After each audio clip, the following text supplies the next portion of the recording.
Yeah. Blackjack. Life is like a game of cards.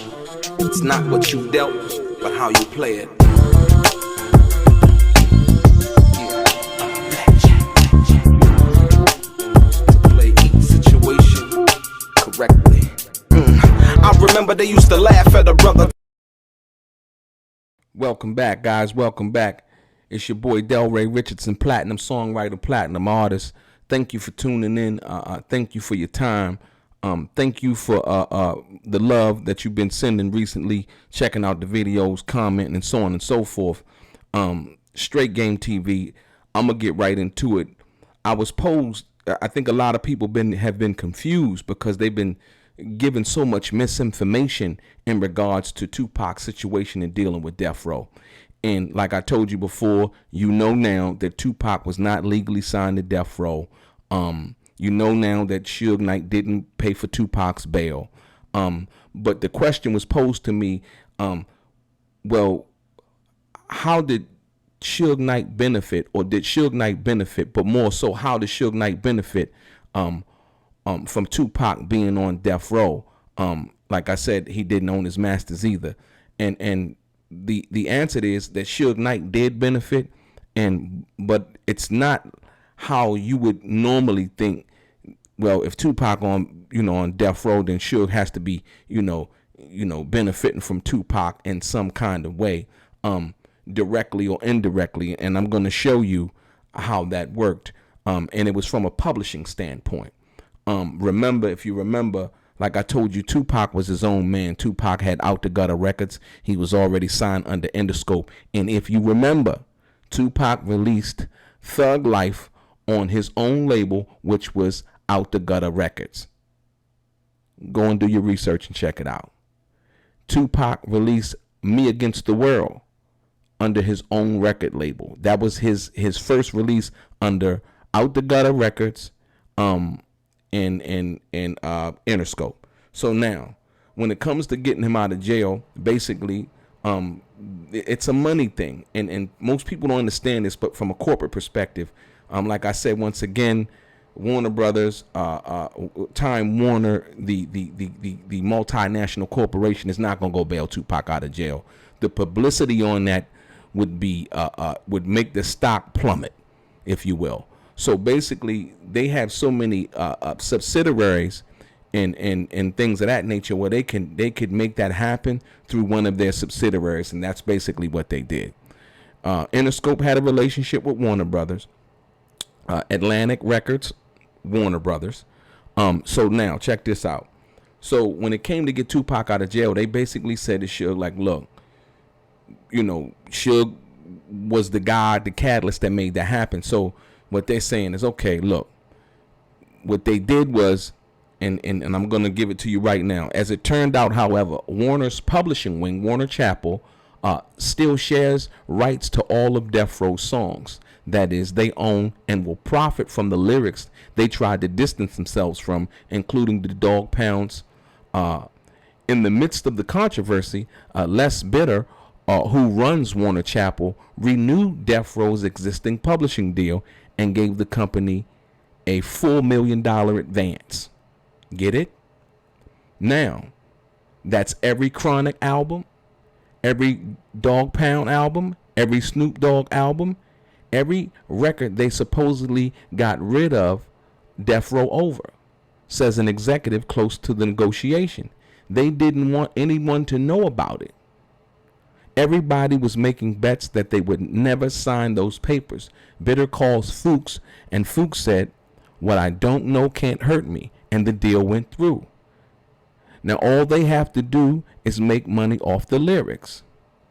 Fuchs, who left Time Warner in November, denies having said, "What I don't know can't hurt me." But when asked about Time Warner's publishing rights to the lyrics, he responded, "I don't think it's hypocritical. In a volatile atmosphere, we made a decision. Owning the publishing was about Time Warner making money, not about what we put in front of our children." You get it? $4 million publishing advance. Most people don't understand this is how it works. So now, when it comes to getting Tupac out of jail, you say, well, Suge put up 1.4 million. No, you've seen the bail agreement. You've seen the corporate guarantee of $850,000 from Time Warner, from Atlantic Records, Warner Brothers. And Jimmy Iovine, he put up $250,000, like I said once again, and the bail bonds company put up the other $300,000.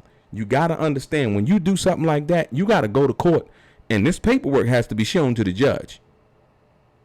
In none of that paperwork that I showed you in my prior videos did you see DeathRow names mentioned at all. Period. No, it wasn't mentioned, because DeathRow didn't have anything to do with this. This was between Warner Brothers, Interscope, and 2pac Shakur and Out the Gutter Records. Period. So now, understand what I'm about to tell you. When it comes to go to get Tupac out of jail, he has to sign the power of attorney agreement, or he doesn't come home. Period. If Tupac did not sign that power of attorney agreement, I don't care what nobody would have said, he wasn't coming home on bail, because they needed a guarantee that they could recoup their money. Not only the bail money, but also the $4 million that they just advanced DeathRow, because they knew that he was going to be under the umbrella of DeathRow, but not really actually on DeathRow. And remember, DeathRow did not have a royalty department. DeathRow did not have an accounting department that would account for royalties to the artists. Period. Dre sued DeathRow, Snoop sued DeathRow, and so on and so forth. You have to understand that everything came through Warner Brothers and Interscope. They were not going to let DeathRow handle the royalties. This is something that these companies been around for 100 years, man. They not going to let them do that. If you know how to get your money, then you can go and you can do that. If you have the proper contract, then you can go and you can do that. And that's one thing that Tupac had. Tupac had a proper contract in place to be able to get his royalties. And Tupac knew that Suge couldn't give him his royalties. Remember, the Mercedes, the house, the Rolls Royce, all of those expenditures, staying at the Peninsula Hotel, all of that stuff was expenditures from Interscope to Tupac under his contract. And the only way that they could get that back is if he signed that power of attorney agreement, basically giving them the power to say, basically, look, any money that you got coming in from anything, under your royalties and so forth, and your record company, is going to come to us first to basically pay back any expenditures that we put out for you, including the bail money. It's that simple.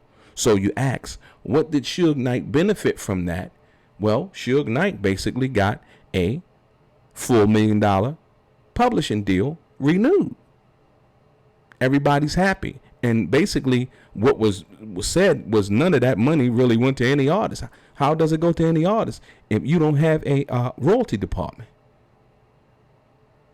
That money, that $4 million, was supposed to go to the artists.